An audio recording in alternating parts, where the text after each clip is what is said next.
जय माता दी। आप सभी को मेरा नमस्कार। केदारनाथ धाम 2025। केदारनाथ में शिवलिंग त्रिभुजाकार क्यों है? महाभारत के भीम से जुड़ी ये रहस्यमयी कथा। केदारनाथ धाम भगवान शिव के 12 ज्योतिर्लिंगों में से यह एक है, जो शिव जी के सबसे पवित्र मंदिरों में माना जाता है। अक्सर यह लोगों के मन में सवाल उठता है कि क्यों केदारनाथ धाम के शिवलिंग का बैल की पीठ जैसे त्रिकोणाकार रूप में विराजमान है। चलिए आइए जानते हैं इसके पीछे की पौराणिक कथा, जो पांडवों से जुड़ी हुई है। केदारनाथ धाम के कपाट श्रद्धालुओं के लिए खुल चुके हैं। केदारनाथ धाम भगवान शिव के 12 ज्योतिर्लिंगों में से एक है, जो शिव जी के सबसे पवित्र मंदिरों में माना जाता है। साथ ही यह पंच केदार तीर्थ स्थलों में से पहला है। जानकारी के मुताबिक यह मंदिर 12 ज्योतिर्लिंगों में सबसे ऊंचा है। हिंदू किंवदंतियों के अनुसार साल के करीब 6 महीने बर्फ से ढके रहने वाले इस पवित्र धाम को भगवान शिव का निवास स्थान भी बताया गया है। एक और खास बात यह है कि केदारनाथ धाम के शिवलिंग का आकार दुनिया में सबसे अलग है।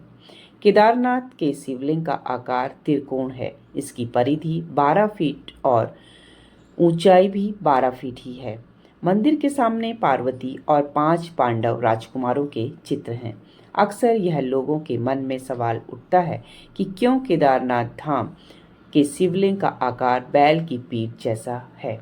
चलिए जानते हैं इसके पीछे की पौराणिक कथा, जो पांडवों से जुड़ी हुई है।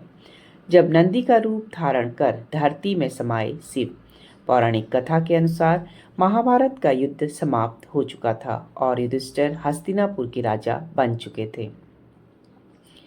उसके कुछ समय बाद ही माता कुंती, धृतराष्ट्र, गांधारी आदि लोगों ने भी संन्यास ले लिया था।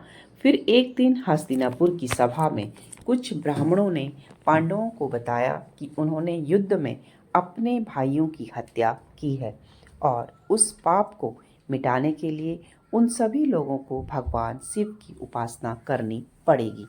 इस बात पर विचार कर सभी पांडव और द्रौपदी महादेव यानी शिव जी से क्षमा मांगने और संन्यास लेने पहाड़ों पर चले गए। इसके बाद भगवान शिव ने सभी पांडवों की परीक्षा लेने का फैसला किया और उनसे दूर जाने का फैसला किया।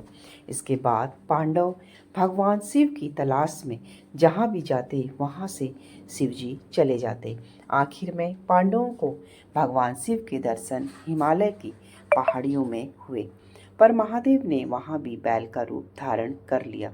उसके बाद जब पांडवों ने उस बैल को पकड़ने की कोशिश की तो उसी पल भगवान शिव पाताल लोक में जाने लगे, पर भीम ने किसी तरह उस बैल का कोलू पकड़ लिया और उन्हें धरती में जाने से बचा लिया। तभी इस कोलू ने शिवलिंग का आकार ले लिया और उसी स्थान पर स्थापित हो गया। कहा जाता है कि पांडवों ने यहाँ पर भगवान शिव की पूजा अर्चना की थी और जिससे प्रसन्न होकर भोलेनाथ ने इनके सभी पाप माफ कर दिए थे।